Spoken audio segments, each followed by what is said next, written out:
Hello, welcome to another drive-in double feature. I'm Ryan, I'm Nathan. and this is the podcast where we talk about two movies a week every Tuesday and Thursday. But before I get into that, we have a Patreon over at patreon.com/drive-in double feature podcast. Just a couple of fun conversations, fun games of Nathan and I are playing that we're just giving to you for only $5. I mean, listen, if you give me $5, I'll talk about anything you want to talk about. Yeah, So I just mean, that's head the on over best to way to pay. sell it.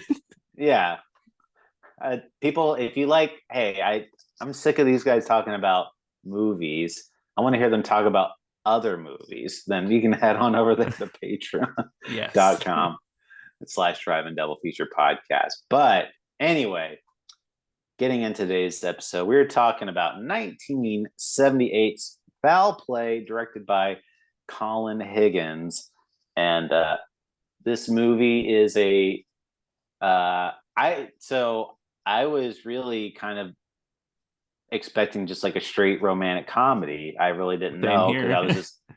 I was kind of like Chevy Chase, Goldie Hawn, like Mhm. two people known for comedy. Put them as two romantic leads. You got a comedy right there, something like Mhm. that. But it's definitely not. Romance takes a very far back seat in this movie, and Yeah. Can I read the Wikipedia's description of the genre of this movie? please. Romantic neo-noir comedy thriller film. That is yeah, and it is right.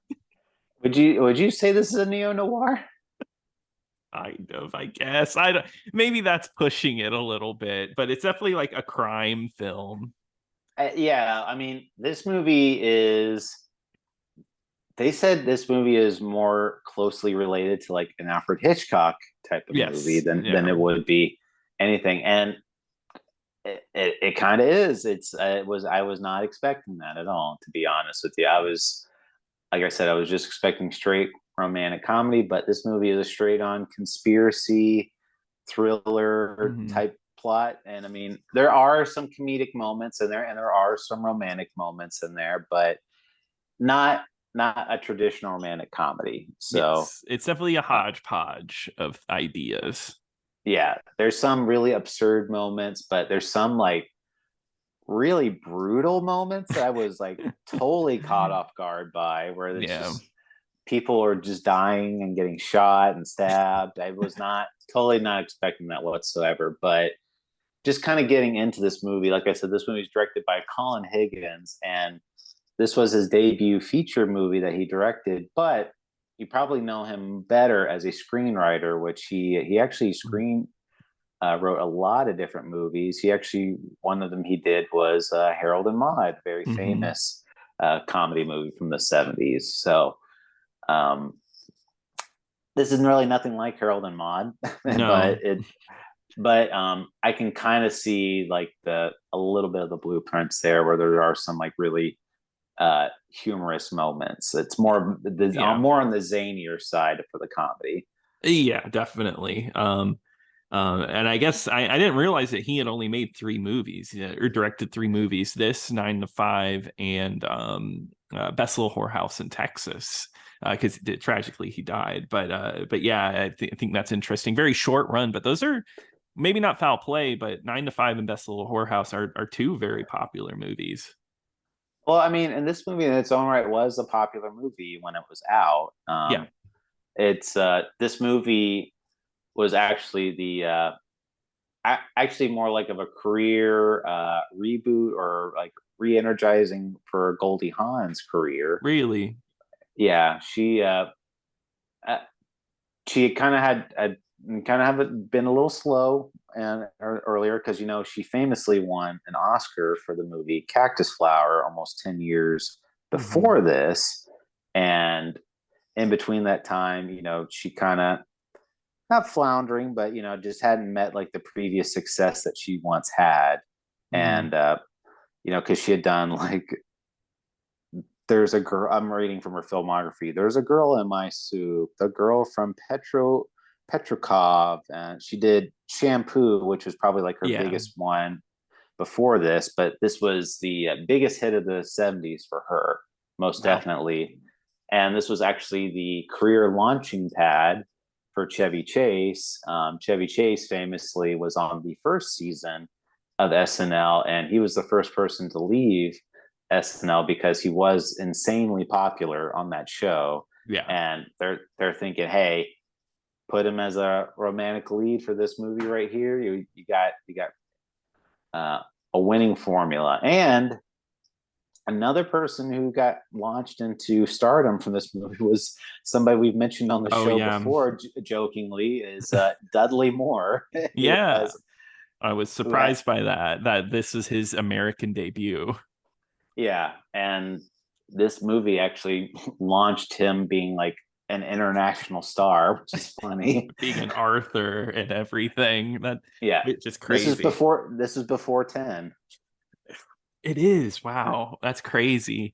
And I mean, I won't, we don't have to get into it now, but I do think Dudley Moore kind of steals the show here. I think it makes complete sense. Oh, definitely. We'll get into that, but so just kind of setting the table for like the plot of the movie. Like I said, it's just Goldie Hawn. She's kind of like this manless person. She hasn't been with a man in a really long time. She's a divorcee, I believe, Hmm. and I think her so, yeah. character, yeah, and she kind of runs into Chevy Chase, and he's kind of like a real sarcastic kind of jerk at first Oh, to wow. her. He's playing against type there. I know. Wow. Yeah, who would have thought that he wouldn't be such a nice guy? Hmm. And, and but yeah, it doesn't fall for him right away, and then she ends up picking up a hitchhiker, uh, which ends up being a police officer, I think. Right? Isn't that wasn't You're that his deal? I think so. I believe I mean, he was a good guy. I know that. I believe he was a police officer, a detective of some sort. This plot is absolutely nuts. It was like I said, like It's you so said, deep. It's it so is. deep. Like It's a like like conspiracy 70s movie. 70s had like Night of the Condor, these really like deep political like thrillers. That's kind of what we get here. well, just to give you a little tease of what this movie is, the whole movie is an assassination plot against the Pope. Yes, like yeah. like that's the central theme is they're trying to prevent the assassination of the Pope, and Yeah. and the main villains of this movie are a group of atheists, I guess. They're against the Yeah, church. they're against like they want churches to be taxed. I think it's the taxation of church. And Right. that's why they want to kill the Pope because I think at one point they're like violence is the way we are heard. They said, yeah, we used to be part of a peaceful group demonstration, but after that, we've realized that violence is the only answer, and they're part Mhm. of the establishment, and so they're trying. This is like I, I guess pro religious, like anti anarchism type of movie. I'm not sure, but Yeah. I'm like this movie. I like this plot and this like the themes are trying to go with. This is way too beyond of what this movie's trying to achieve. Exactly. But I think that's the issue is I think so it's a movie that like I admire. I think it's a really interesting movie. I don't think it's bad. I just don't think I loved it.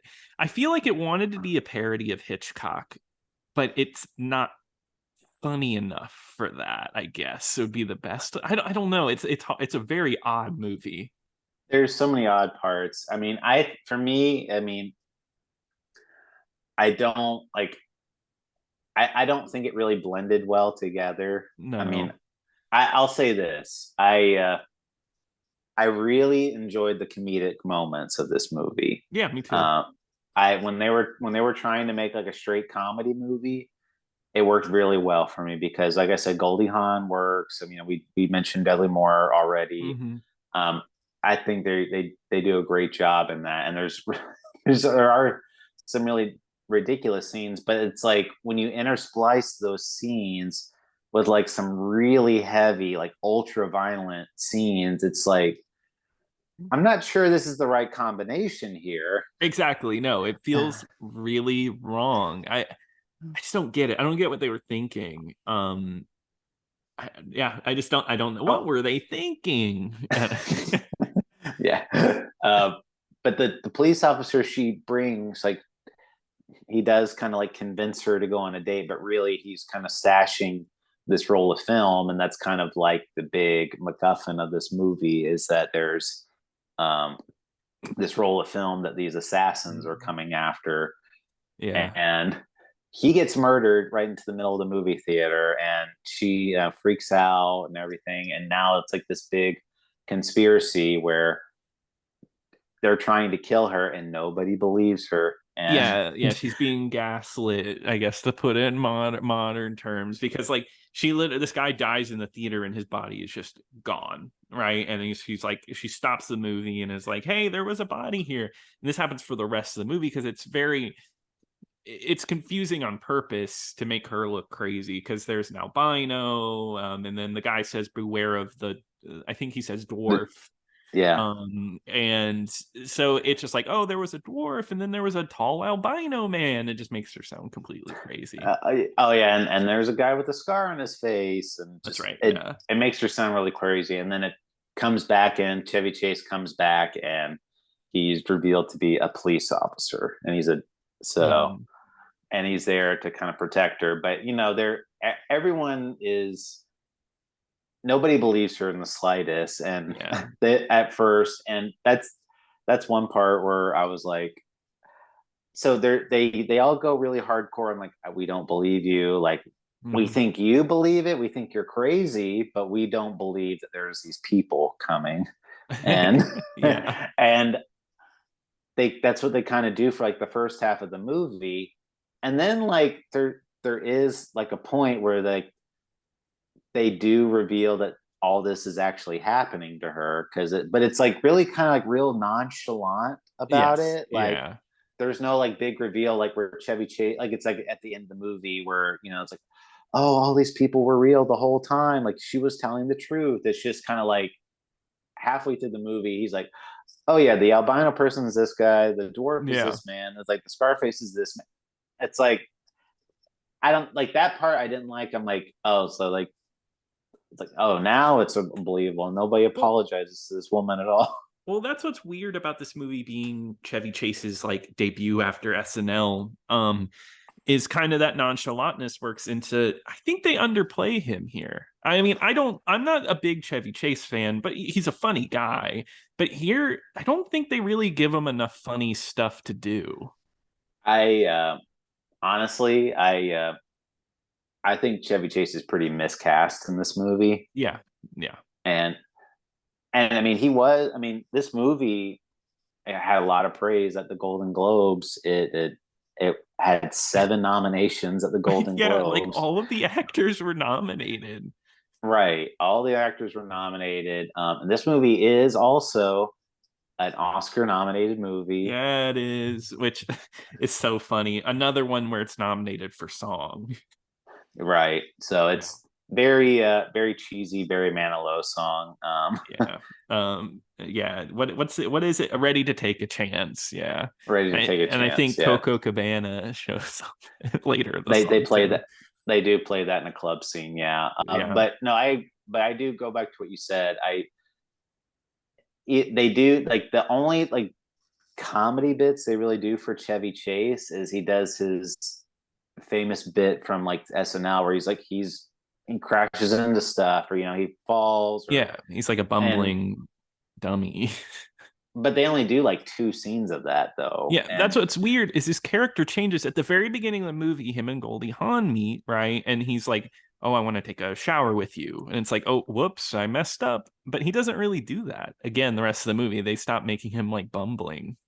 right, and they try to make him into like a suave romantic lead, and I'm Hmm. like, this is not him. Like this is not his strong suit. Like No. he he he works really well as someone real high strung, I think, or somebody Hmm. that real kind of dim witted or whatever. Just Yeah. he's been in a lot better movies. I mean, I'm not a mega Chevy Chase fan, but I mean, like Christmas Vacation is a movie, Oh, it's a classic. watch Yeah. watch all the time, and Yeah. Spies Like all these Us and stuff like that.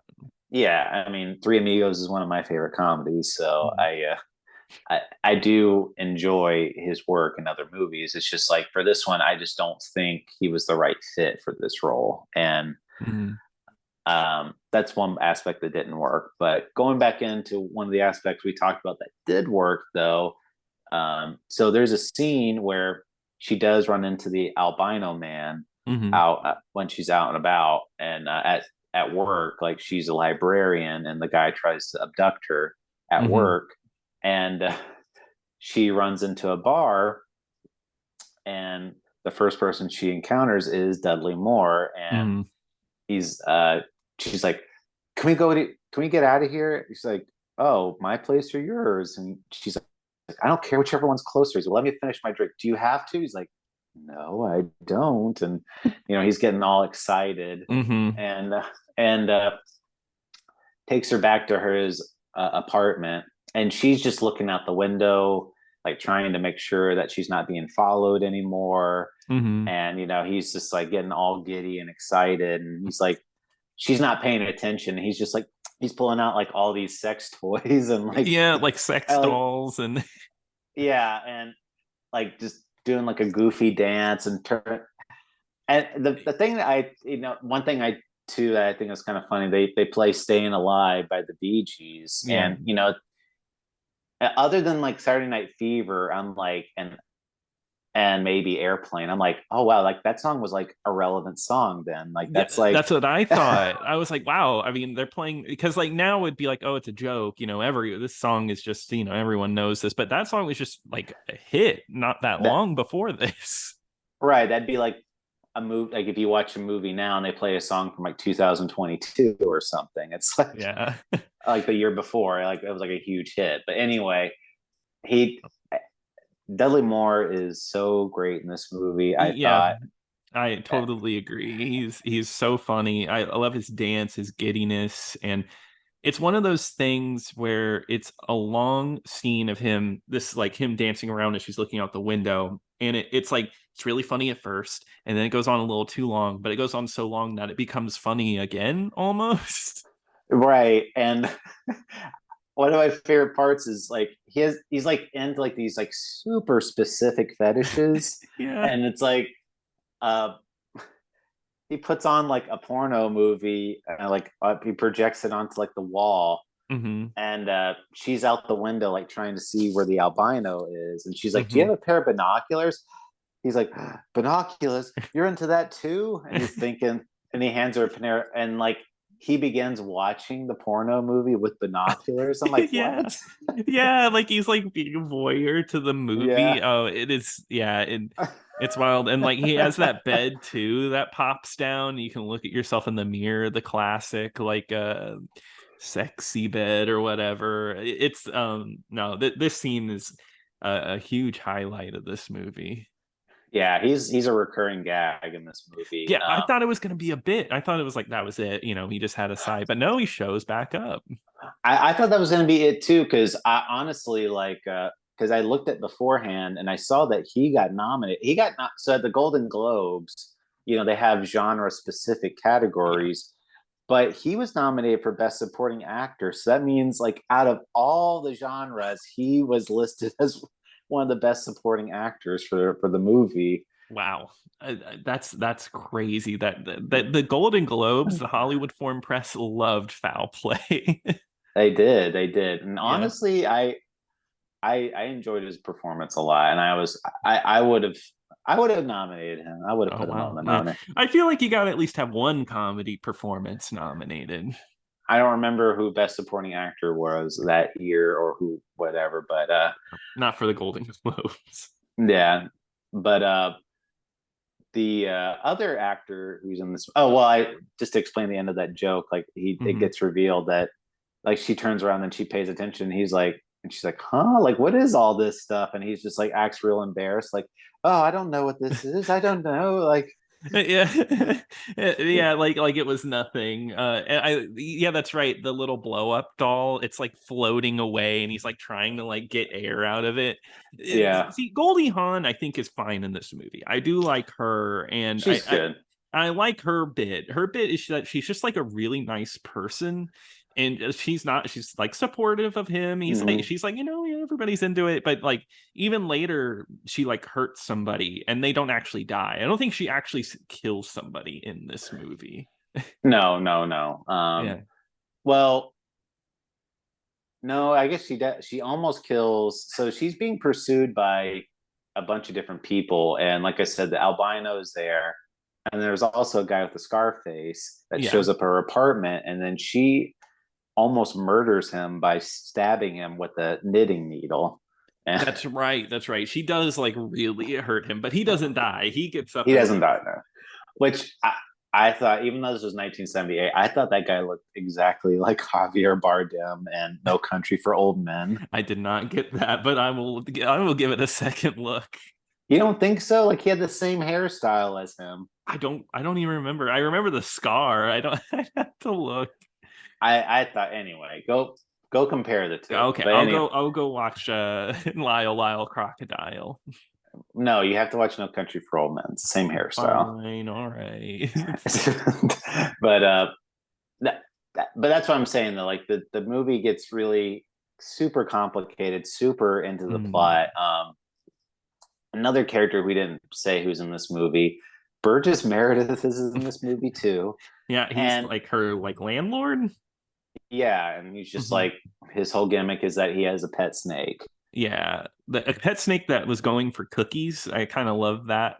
Okay, and then the only thing is he slaps that snake for real. Like like the snake's going for the cookies, like get away, stay away, and like slaps it in the face. Did not deserve that. But the Oh, snake also laughs at one point in the movie, right? Because is it doesn't it it does. burn evidence, and it's like like a very snaky laugh. Well, yeah, because the roll of film that Yeah. that's like the big thing they're going after. It's in a pack of cigarettes, Hmm. and Burgess Meredith finds them, and he says, "Hey, what did I tell you? Don't smoke cigarettes." And he Hmm. throws the cigarette pack in there, and that's when the snake laughs. Yeah. And Um. um, one part I did laugh at with Burgess Meredith was I thought they were gonna. I mean, it was the '70s, so this is probably like a newer joke, but I thought they were going against type, where Goldie Hawn does get kidnapped, Mm, and Chevy Chase is like, I gotta go get her, mm. and Burgess Meredith is like, I'll come with you, and it's like I can protect myself, and he's like, here, watch this, and he goes to chop a concrete block, and he just like he hurts his hand, like ow, and I that part I got a thought that was chuckle out of funny. me, Yeah, yeah, no, I because I wasn't expecting it because I was like, oh, he's gonna be like an old kung fu master, but no, I like that bit. Um, yeah, but he turned out to be a kung fu master, so yeah, there yes, you yeah, he go. gets in a big fight at the end of the movie.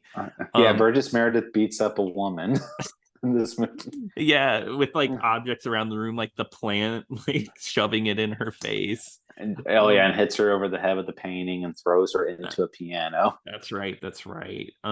Another notable fight scene is like we said, Goldie Hawn's told beware of the dwarf, and a dwarf shows up at her door and she beats the crap out of him. Like, well, and like he gets thrown out the window into a trash can and rolls down the stairs. And come to find out he was just a She's Bible on the second salesman. story too. Yes, yeah. Yeah. He could have been killed. That's what I'm saying. But it's like, oh, sit down. I gotta tell you something that's gonna change your life. And he's just talking about the Bible. I thought that was a really funny scene, and like that the scene afterwards too, when she visits him in the hospital. Yeah, I I laughed. I laughed at that Hmm. scene. It was because it was so ridiculous that she's like trying to like hurt this little person and Uh-huh. just and and this guy is just screaming like ah and just and Yeah, that can't be done in movies today. no, and she also shows up at the hospital because she's like, oh my gosh, I'm so sorry, I didn't mean to, and he's like, Yeah, oh, it's fine, yeah. type of thing, and there's a fly on his chest, and she goes to like hit it with the magazine, and she raises her hand, and he just starts screaming like, ah, no, no. See, and I want to say this. I want to say I feel like we're cherry picking the comedy bits because those were definitely the highlights of the movie. But just to let you know, this movie is 2 hours long. And especially when you get to the last hour, I don't know about you, I was feeling it. I was like, oh my God, this is like a Judd Apatow comedy. We need to slow down. Or no, we don't. We need to speed up. Sorry. I agree. I do Yeah. agree with that. It's a little too long plot, and I mean, because like I said, the plot of the conspiracy plot of this movie is the bulk of this movie. It's Yes. very Yeah. much like trying to figure out what's going on, and there's a lot of different plot threads that it follows. Like I said, I just surmised it. You know, we said earlier, Hmm. it's they're trying to assassinate the Pope, and how they get there, and that I mean, you'll see all that. But the albino is like at the theater, and they're trying to Hmm. kill the Pope, and that's where they have like their big climactic battle. I enjoyed the first half of the movie a lot, like I said, but the second half more so. It was started to drag for me. I agree. It had funny bits, but I think overall, like it just started to lose itself. Like there's that funny bit with the old ladies playing Scrabble, and they they like they're spelling curse words, which Yeah, I was talking to Ryan about this. I watched a video of like how anti PC this movie is, and this scene they were like, oh, I'm not gonna say it, but they put mother and then like that on the Scrabble board. And they're like, especially with old people, you could not get away with this today. And I was like, what is offensive about this? I don't. It was like isn't that like a trope, like a foul mouthed old person? it That's just like is. No, this guy, this video I watched, he was naming off stuff and it was like, oh, you couldn't get away with this today. Like there's a scene later where there's like just two foreign Japanese people in the back of the car, and they're told like, oh, you know, he's a cop like Kojak, bang bang, and then they're happy, they love America. And he was like, you can't do that today. And I was like, no, this joke seemed fine. It was a silly I joke. was, I'm about to say, I like it wasn't too bad. I didn't think. Yeah. The most offensive part is I think that car chase goes on a little too long. That's the part that I thought of. Yeah, at first I was like, this is really cool, the car crashes were fine, but like that was like 15 minutes, right? That car chase, they swapped Yeah, it was cars really three long. times. Right. There's three different cars they end up driving in, and there's like they drive into a pizza place, or they have like this giant truck with a camper attached to it, and the camper breaks apart off of it, Yeah. and the cowboy who was driving was like, "Oh, far out. That was cool."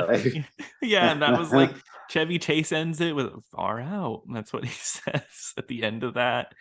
Yeah, Yeah. but What was and up they with the opera show where it's like the Japanese thing? Like I thought that was a silly joke, but I feel like it could have been done a little bit better.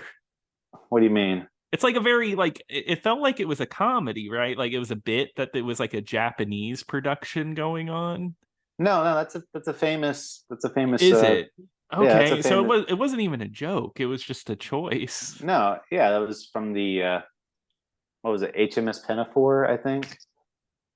I don't know. Three Little Maids from School. They've done that before. Gotcha. I thought it was a joke. I was like, this is an odd thing to do. No, it was serious. Gotcha. And Dudley No, Moore they, is the conductor. yeah, that's like the big payoff to his whole deal is that well, they do run into him. He's at like a seedy massage parlor, Yeah, and that was funny. Yeah. And then Goldie yeah, Hawn, of course, shows up and he's like, no, I thought I was really getting a massage. right. He's like, I thought it was a health club. I thought it was a health club, and Yeah. but that's like the big payoff though at the end is that he's the conductor at the big show that where the Pope is Hmm. attending where they're trying to assassinate him. But um, at the end of the movie, you know, it kind of works out like how you think it's going to work out, where um, they go on this big plot chase. They're chasing the albino guy around. He's trying to kill the Pope. He's got Goldie Hawn like captured and dragging her along. And one thing I thought was so weird was like at the end of the movie, the albino shoots one of the cops, so the cops Hmm. flies off the edge of a railing and gets caught in one of the staged set pieces, and then the albino gets shot and he gets thrown in and gets caught up in the stage set pieces, and then they raise the curtain and Hmm. there's these two dead bodies just hanging from like one of the set pieces, and then everyone just yeah just starts Yeah. The applauding. Pope starts clapping. yeah, it's just like there's two dead people like right in front of you. Or Yeah, even if they weren't dead, you'd be like, huh? Like, what are those two guys doing there? Type thing. But exactly. No, the whole ending of this thing is really weird. So like like you said, you picked this movie thinking it was a romantic comedy, and like the last 2 seconds make you think it ends with the Barry Manilow song. It's like, oh, Goldie Hawn and Chevy Chase, they're together now. I honestly didn't get that vibe through the movie. I know they slept with each other, but it didn't feel like a very romantic experience at all.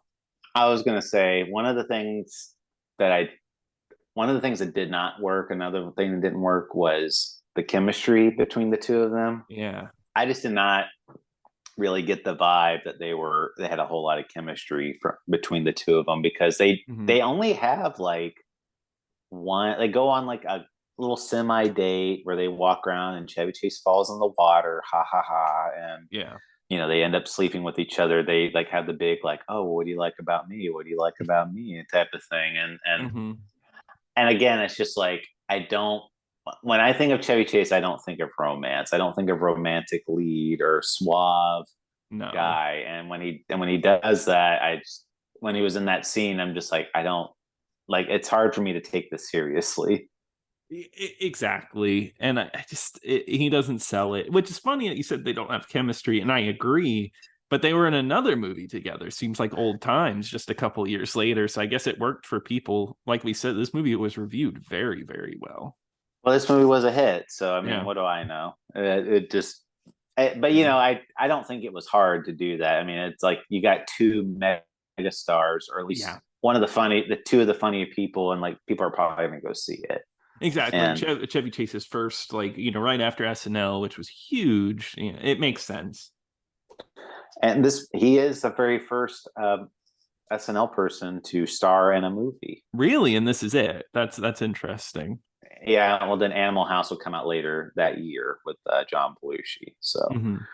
um, but one thing too I want to point out is so toward I mean, like I said, the whole plot of this movie was trying to assassinate the Pope, and then like this movie had like real world like reflections. Apparently, it's so Really? like after this movie came out, the Pope dies not too long after, Oh my God. and then they pick a new Pope, Pope John Paul the First, Hmm. and then 33 days later he dies as well, and then in 1981 there was an assassination attempt against Pope John Paul II. Oh my God. They were really, was it really that maybe it was like a big deal at the time, like a very big movement or something, like I don't know. Yeah, I anti-religious. don't. I don't know. Well, I don't know why that one he was assassinated, but the first two popes they died from heart attacks. It wasn't they were Okay, murdered or anything. gotcha. No, someone But scared them to death, like in The Tingler. right, exactly. Hmm. They couldn't speak, they couldn't scream. But one thing I did read too is that I guess this movie was set to air on TV like the night that the Pope was assassinated. Oh, it's his Oh my assassination God. attempt. So they had to pull it off of TV for the Oh, night. isn't it weird how things like I feel like that happens like every so often where like Uh, things just work out that way. well, one famous example I can think of is like from Spider-Man, like the Tobey Maguire one. Like in the teaser trailer, he makes like a big spider's web between the twin towers, and then That's complete. not Yeah. that not long after is when 9/11 happened. Yeah, but I mean, not the 9/11 one isn't like that could be a whole thing. There's so many things from then that had like the towers edited out and everything. Right. Well, I mean, there's different stuff with that, but I was just Yeah. thinking of like stuff where they had to make a change because they had to take that out of the movie. So, Yeah, yeah. but overall though, it's not a bad movie. I the part I did enjoy, I liked it. Hmm. Can't say I'd give it a very strong recommend if I were to do that. I mean, for me, it's like for me, it if I want to watch an Alfred Hitchcock movie, I'd rather watch an Alfred Hitchcock movie. If I want to watch a romantic comedy, I'd probably watch another romantic comedy movie than instead of this one. So I guess overall, I guess I would not recommend it, but Mm. I wouldn't say don't watch it either. Yeah, it's not like downright awful or anything, but I agree. I wouldn't really recommend it. I just don't think it works all together. It's a little too long. I don't think if you watch it, you're really going to be like excited by it. It's not a great watch, but there's some good bits here. There's some really good bits, and Dudley Moore is one of them. So I'm Oh not yeah. a light, not recommend. That's what I'll say. Yeah, totally agree. Mm-hmm. But that's going to do it for today. So, Nathan, what are we going to be talking about next week? All right, Ryan. So we were just talking about Chevy Chase, right? You got me in a Chevy Chase mood. You Oh did. no. Yeah. So this Tuesday, we actually get to talk about Oh Heavenly Dog, the third Benji movie What? with Chevy Chase. It is streaming right now for free on YouTube. Oh, is this a Roger Ebert pick? I bet Roger Ebert loved this movie. Oh man, me and my dog cannot wait. Oh So, God, I if forgot. you have any, if you have any, we'll talk about it on the show. Okay. But if you have any thoughts, opinions about the podcast, please email us over at drive-in-double-feature-podcast@gmail.com. Don't forget to follow us on X at DIDF And once again, check out the Patreon at patreon.com/drive-in-double-feature-podcast. But until next time. Until next time.